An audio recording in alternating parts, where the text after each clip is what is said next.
Bonjour mes chers élèves. Pour satisfaire la demande d'un élève qui m'a demandé ce sujet, nous parlerons dans cette vidéo de la conception du bonheur selon Antigone et Créon. Restez avec nous pour découvrir les avis des gens sur ce sujet. N'oubliez pas de vous abonner à notre chaîne. Si la vidéo vous a plu, n'hésitez pas de cliquer sur j'aime.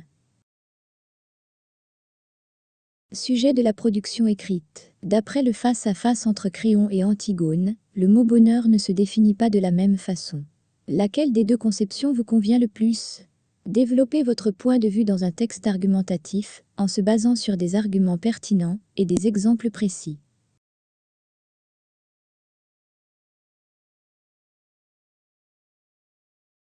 Depuis la nuit des temps, l'homme était, est et demeura dans une recherche permanente de la tranquillité et de la paix antérieure et extérieure. C'est pour cela, il peut faire l'impossible pour arriver à son bonheur. Or, la conception du bonheur diffère d'une personne à une autre selon ses conditions, ses ambitions et sa façon de voir la vie. C'est justement le cas du roi Créon, qui voit le bonheur dans des faits fictifs et sentimentaux. Alors, qu'Antigone est loin d'être convaincue de sa conception à lui. Donc, à qui donne-t-on raison? Dans ce qui suit, on présentera les arguments des adjuvants pour passer ensuite à ceux des opposants.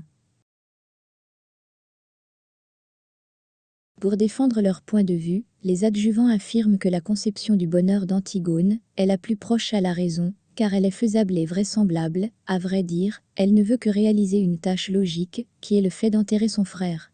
Car comme on dit souvent, un cadavre doit être enterré. En outre, Antigone a un caractère différent des autres, elle est entêtée, déterminée et rebelle. C'est pourquoi son bonheur est diffère, car sa vie est, tout entière, différente.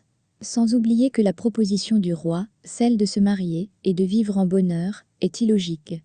Prenons l'exemple des époux qui vivent une vie amère en mariage, et par conséquent ils se divorcent. Les opposants pensent différemment, car ils avancent que Créon est une personne sage et mature, ses propos sont réfléchis, c'est pour cela, sa conception du bonheur est correcte. De surplus, il a fait une définition philosophique au bonheur en disant que la vie est un livre qu'on aime, pour signifier que la vie a un début et une fin. À cela s'ajoute qu'Antigone peut vivre en bonheur avec son fiancé Aimon, au lieu de risquer sa vie pour son frère, le traître et le révolté. De surcroît, elle a de la chance que Créon a essayé de lui sauver la vie pour vivre avec sa famille en bonheur. Ainsi, pour lui, le bonheur réside dans la vie normale et dans l'amour de nos proches, comme l'amour des parents.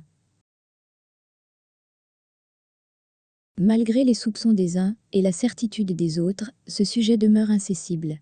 À mon avis, je trouve que la conception du bonheur selon Créon est la mieux adaptée à la génération dans laquelle on vit, car il faut d'abord chercher le bonheur le plus proche de nous, pour ensuite atteindre le bonheur absolu. Alors, quelle est la relation entre ce sujet et le conflit de génération?